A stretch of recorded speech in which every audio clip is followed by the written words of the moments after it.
Celui qui cache ses transgressions ne prospère point, mais celui qui les avoue et les délaisse obtient miséricorde. Proverbe 28:13. Les conditions auxquelles Dieu accorde sa miséricorde sont simples, justes et raisonnables. Le Seigneur ne demande pas de nous des choses pénibles en retour du pardon de nos péchés. Il n'est pas nécessaire d'entreprendre de longs et durs pèlerinages ou de se soumettre à des mortifications pour gagner la sympathie du Dieu des cieux ou expier nos transgressions. Celui qui avoue et délaisse ses péchés obtient miséricorde. Confessez donc vos péchés les uns aux autres et priez les uns pour les autres, afin que vous soyez guéris, dit l'apôtre Jacques 5,16. Confessez vos fautes à Dieu, qui seul peut les pardonner. Et confessez-vous mutuellement vos torts. Si vous avez offensé votre ami ou votre prochain, votre devoir est de le reconnaître et le leur de vous pardonner. Vous devez ensuite rechercher le pardon divin, parce que le frère que vous avez blessé est la propriété de Dieu. En l'offensant, vous avez péché contre son Créateur et Rédempteur.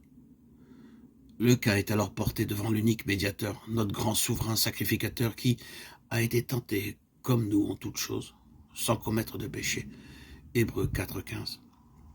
Qui est touché du sentiment de nos infirmités et parfaitement à même de nous purifier de toute iniquité.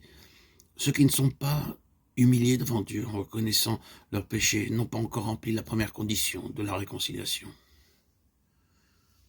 Si nous n'avons pas éprouvé cette tristesse dont on ne se répand jamais, si nous n'avons pas confessé nos péchés d'un cœur contrit et rempli d'horreur à la pensée de nos iniquités, nous n'en avons jamais véritablement cherché le pardon. Et si nous ne l'avons jamais fait, nous ne pouvons pas avoir trouvé la paix de Dieu. L'unique raison pour laquelle nous n'avons pas le pardon de nos péchés passés, c'est que nous ne voulons pas nous humilier et nous conformer aux conditions de la parole de vérité. Des directives expresses nous sont données à ce sujet. La confession des péchés, qu'elle soit publique ou particulière, doit être franche et cordiale. Il ne faut pas qu'elle soit faite d'un air détaché, à la légère, ni imposée à des personnes qui n'ont pas encore appris à abhorrer le péché. La confession qui jaillit spontanément du tréfonds de l'âme rencontre la compassion infinie de Dieu. Le psalmiste s'exprime en ces termes.